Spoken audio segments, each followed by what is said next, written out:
Kids come with a treasure chest of resources and assets, and we need to use them instead of seeing them as things that prevent them from learning language. Using their culture, using their language, using what they already know as ways to develop language and ways to access content. I think multilingualism is important because it helps us to connect. Because I believe that language is not just about communication, it's about like sharing a part of your soul. And I think by learning different languages, we can expose ourselves to all the different worldviews. Languages, I think, can be compared to a museum. Like if you come to a museum and if you know only one language, you like see only one painting and one artist's view of the world. If you know many languages, you expose yourself to all the different paintings and different colors and views. For many, many years, we've had children in our classrooms whose identities and languages were very much invisible, and students were being held to a norm of English only, which did not capture their full potential. In bringing together experts and looking at the research, we can make the best steps forward to improve the learning situations of our students, which has everything to do with tapping into what they have.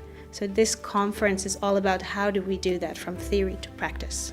As someone who's come from practice into research, I think the thing that's most important for me is that actually research is telling us really clear and really valuable things. There's a lot still to learn and a lot that we've got to work out, and that's where researchers and practitioners working together are going to be really valuable partnerships. In this room, we have teachers from every continent in the world, schools located in alphabetical order.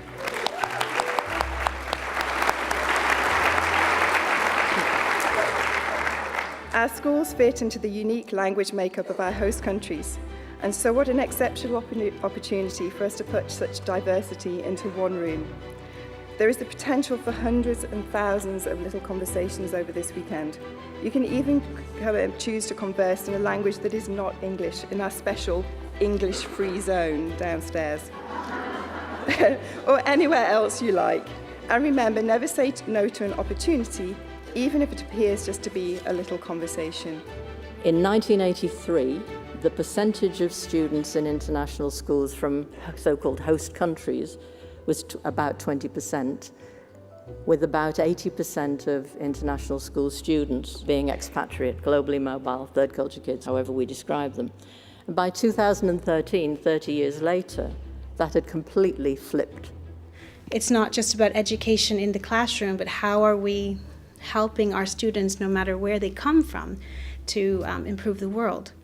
And I think that's where student voice can be quite powerful, because we're saying to them it's not just up to us as educators. What kind of world do you want to live in the future? Especially in international schools, students come from really, really different and diverse community when they have their own story, when they have their own struggle.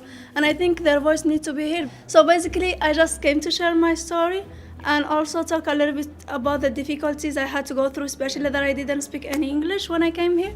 And at the same time, trying to get as much help as possible to help my country and my people. In this world, if you want something that doesn't exist, you've got two simple choices. Either you do without, or you got to build it yourself. I'm here to share my experience learning English and some techniques I used in order to improve so fast. So for me, my message is that we need to focus a bit more on the motivation, and in a language teaching perspective, I believe that we can really increase motivation by doing a lot more comprehensible input teaching approaches and methodologies, a lot more interaction and speaking activities in the class. And the way I do that is with storytelling, and that was what I came here really to share, was what I feel is the motivational power of teaching with storytelling.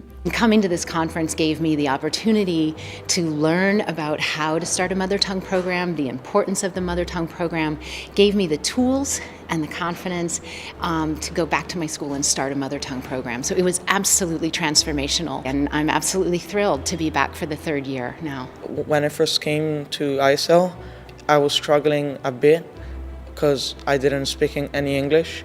But then when I would go to mother tongue classes, and I saw people just like me who had just moved in and didn't know the language, and then having an Italian teacher like that you can relate to, that helped me a lot. The thing that we all need to be much more cognizant of is that much of what we've taken for granted in the international school world, precisely the context of this conference, we're not alone. When you look at immigration patterns around the world, we've got, certainly even here in the UK, we've got a very diverse student population in state schools as well as independent schools.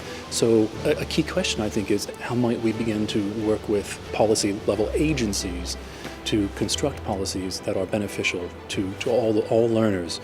So if you do not create a culture where students can use their language at every opportunity in the classroom, where they can truly express their identity, then you're not really creating an educational program that truly believes in coming from those children's experience. There is obviously nothing more central to experience than your language identity. It's kind of obvious.